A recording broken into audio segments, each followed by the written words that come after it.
Hey, what's up guys? Welcome back to Diecast Resurrection. What's this? This isn't a Seasider.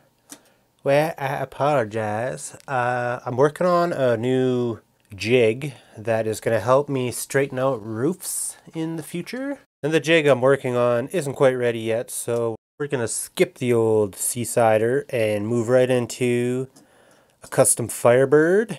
Check it out. Look at it. This one's seen some better days, but it's got a lot of potential. You can see the paint gets really dark on the trunk here, where the oxidation is the worst, and then it just bubbles through the paint. So, should be able to fix this guy up pretty good, I think. And yes, we are going to paint it a Windex blue. Why? Because I have two of them, and they're almost identical.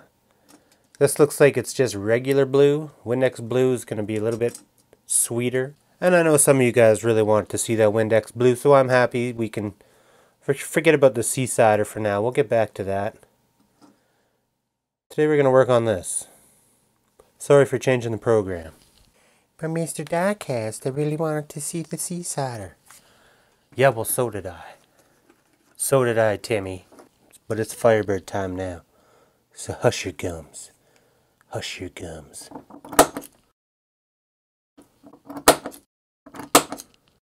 Little itty bitty little rivets.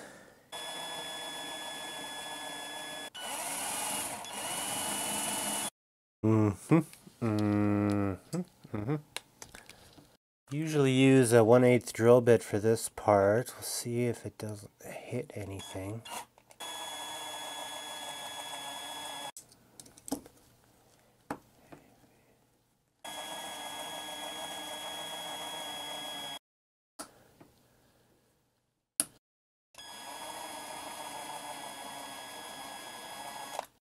Never had to earn it so bad. There we go. That looks real nice.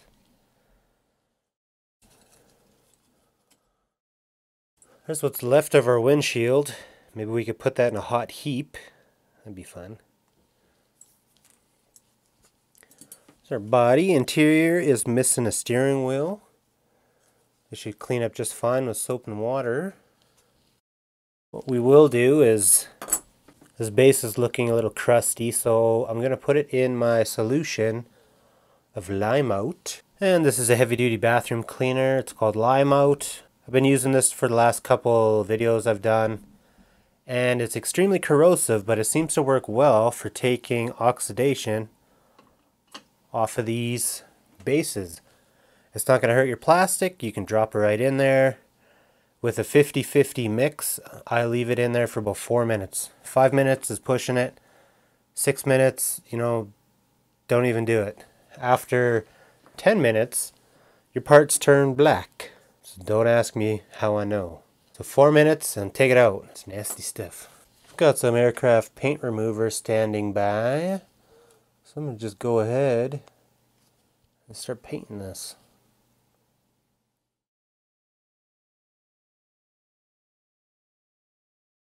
This one's got some good bubble action going, but we're not going to go ASMR on this one, I don't think. I'm just going to let it do its thing. Get a nice coating, and we'll do the inside.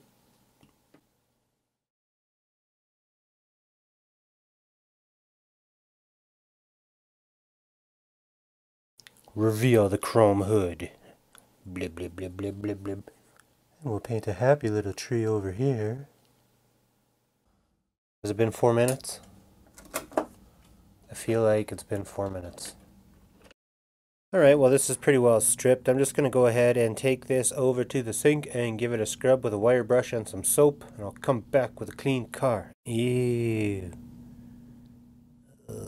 Well, Mr. Johnson, it appears that you are suffering a condition that here at the clinic we call mud butt. We're going to have to give this thing a little bit of a sand and see where we end up. But actually it doesn't look too bad, to be honest. Not a lot of deep pits.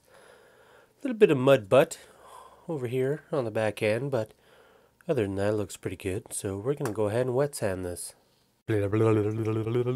So basically what I would like to do here is just to Get to the bottom of this toning. If I can't sand that color out, we're gonna have problems. So I might as well kick it up to a 400 grit. The body isn't actually damaged underneath this here mud butt. So we're just going to remove this darkness, and we might give this a little dip in the zinker. Trying to be very mindful of this body line. Just a couple little freckles, it's not too bad. So this is looking pretty good. I think I'm ready to give it a quick zinc plate, just to freshen it up a little bit. Alright, so before we zinc plate, I'm going to spray this down with some spray 9.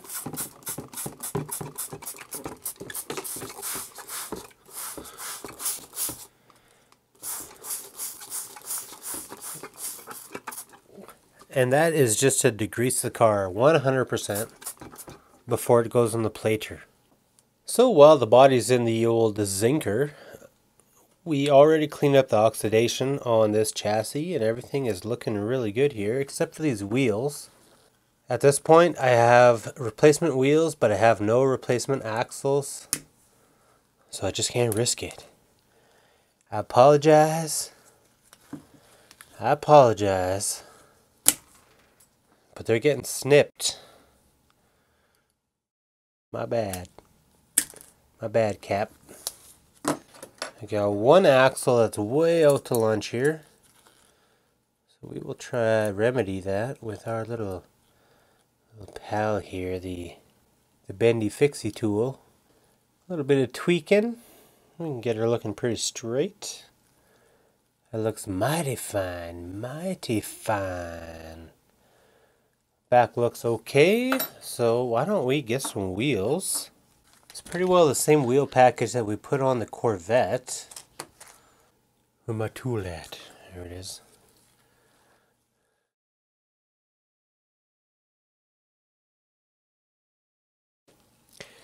Big booties in the back. We got little drag racers in the front. I know one of you guys asked, what's the point of making a wheel like this? I don't know, it must have something to do with track performance. It's gotta be. If any of you hardcore Redline guys have any insight onto why the wheels, some of them are shaped like that and some of them aren't, there's a couple other people wanting to know. You could just leave a comment there and explain what the hell's going on here. That'd be great. It's definitely a winner. Cool, so we need our body back from zinc, and we can paint it. I went through the bag of mystery, and I found us a real nice looking steering wheel, which is now crooked. There we go. And we got our Econoline here, dropping off our factory fresh windshield for our Firebird. This is real nice. This is brand new. This is like a $9 windshield. It costs 3 times what I paid for the car, so you don't mess with these things. Alright, let's get the car out of the zinc bath and we will see our progress. So it hasn't been in there that long, maybe 10 minutes. We're willing to take a look here. We're just going to use the brass brush and we're going to be able to clean away some of this gray primer look I keep talking about.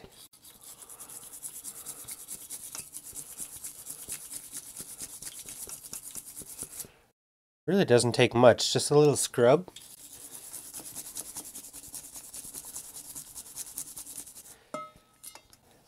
And you end up with this nice clean plating, so it's actually kind of satisfying to do this. Check out our mud butt trunk.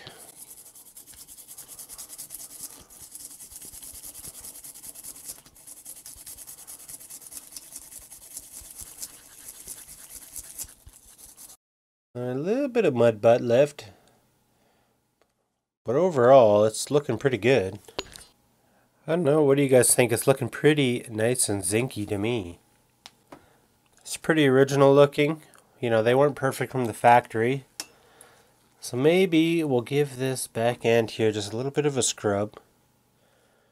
See if we can't clean up this transition from like regular butt to mud butt. And if that doesn't work, we might give it another dose of zinc, but I don't know, I feel like we have enough on the car at the moment. I just want to give this a little sand. Just want to remove some of my scratches from that 400 grit just to kind of have a better look here. I'm going to sand everything that I think is crusty, and then maybe we'll give it one more treatment.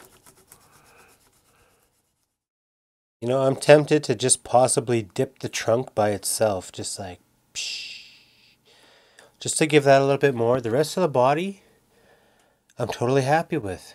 Everything looks really nice. I saw one little mark on the trunk. It's bumming me out a bit. So I do want to give that another treatment. So we're going to hit this with the spray 9. Yet again. The degreaser. Because that's what we need to do. Give it a rinse with some premium Fiji water. Alright, alright, alright. As you can see, I just dipped the ass end of this here fire chicken into the zinker. Why can't it be perfect?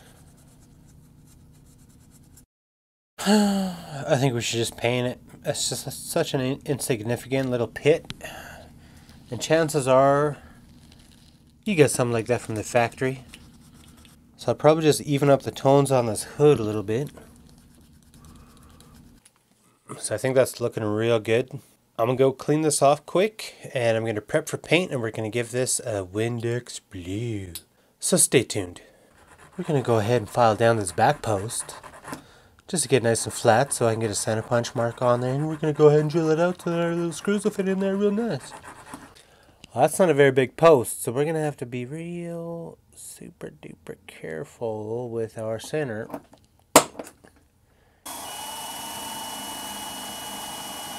Alright, so here's our fancy Windex Blue. We have been waiting to paint. Pretty excited about this. Put a little dab will do you in there. And we'll make sure we get a little bit of hardener in there.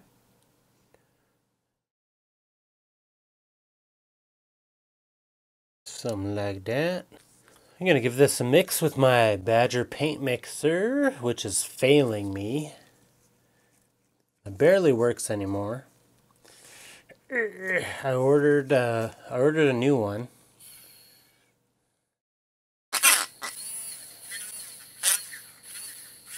So what I ordered was something I think is going to be a little bit more reliable, and I ordered a coffee frother. If that makes sense. It's basically the exact same thing, but you use it to kind of make foam in your cappuccino. I'm going to try something like that just to see if it's a little bit better design. It was about the same money, about 20 bucks. So I want to try that out, see if it works any better. But our paint is mixed. The only thing I have to do here is quickly put my airbrush back together. Get our needle in.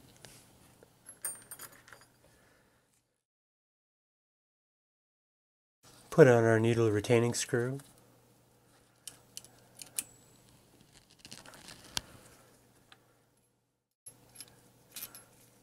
I put on this fancy gold, whatever the heck that you don't really need. And then finally thread in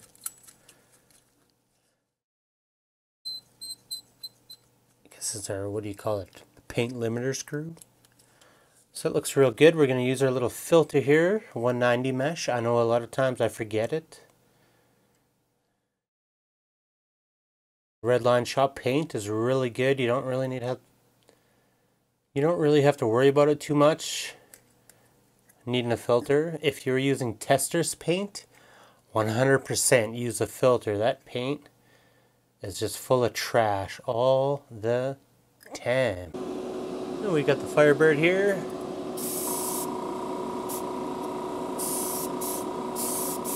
Brush is working, so here we go.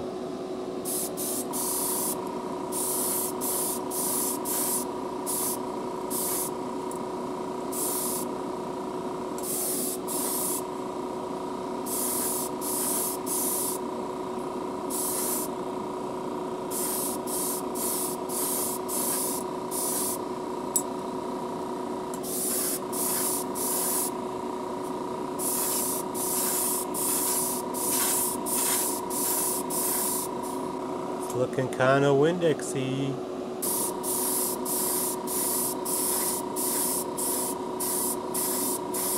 It's a little bit hard to see, it's a little bit darker color, but that looks pretty nice.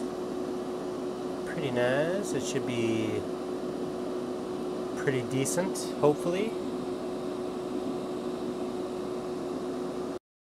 Alright, so we're probably getting to that point where we can put this thing together. It's crazy how good that suspension works. Genius. This is the car after paint. A couple little flaws in the body. I don't know. Thought rather than repainting, I would just finish the video. It's our new replacement windshield. It's pretty good.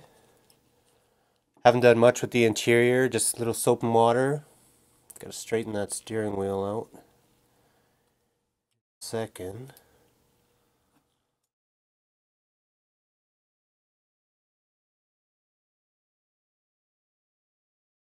Very carefully. This car looks pretty good. I like the Windex blue. Similar to the color that was already on it, believe it or not. Come on, Teeny Turner. I ordered an actual hex driver set. So I won't need to use this Torx anymore. We can actually have a proper Allen key style hex driver. I'm gonna pull a bare metal here and try out some red Sharpie. I like my acrylic pen, but you know, we'll try different things. Ain't scared. I can always do acrylic over the red Sharpie.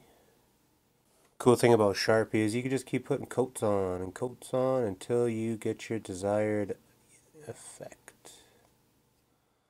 I don't mind that. Mind that one bit.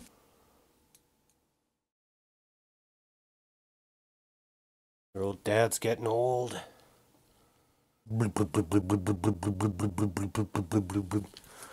There you go, that's one custom Firebird.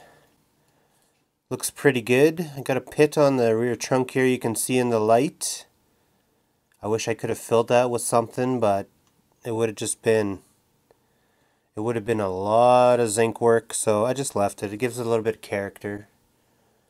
You know, all these cars have been played with, so they all have their battle scars, but I think it's quite an improvement from what we started with, which was, I don't know, it was about like that. About like that. So there you go, that's one custom Firebird. Oh, my steering wheel's crooked. Oh, I can't leave it like that.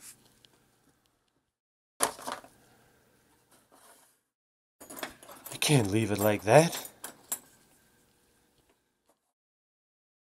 I'll straighten it after.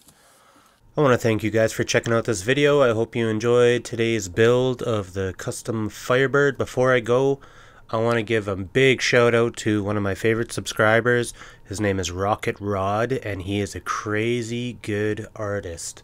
I'm going to show you a couple examples of his work. It's mind-blowing. He does custom work for people, you know, people with hobbies, people with man caves, people with any kind of crazy fascination. He can paint it. And me and Rod got to talking, and I was like, hey man, are you willing to do an end page for my videos? And he's like, hell yeah buddy, I'd love to. So after bouncing a couple ideas around, this is what he came up with, and my mind is blown. I hope you guys recognize my nitty gritty kitty. There I am, red lines, got their black gloves on, everything is perfect. I want to help promote Rod, so if you guys want to get a hold of him to do some custom work for you, I'm not sure what the fees are and stuff, but if you get a hold of me, I can get a hold of him, and I'll forward you guys off to his email, etc. And you guys can go from there, start working on something crazy for your man cave, for your YouTube channel, whatever you need to do. Get a hold of me, I'll get you in contact with him, and you'll get some awesome artwork in your hands. I want to thank you guys for watching this video. I'm going to be doing videos all week because I'm on holidays, so get ready to get slammed because there's a lot of videos coming. Happy holidays, my friends. Stay thirsty.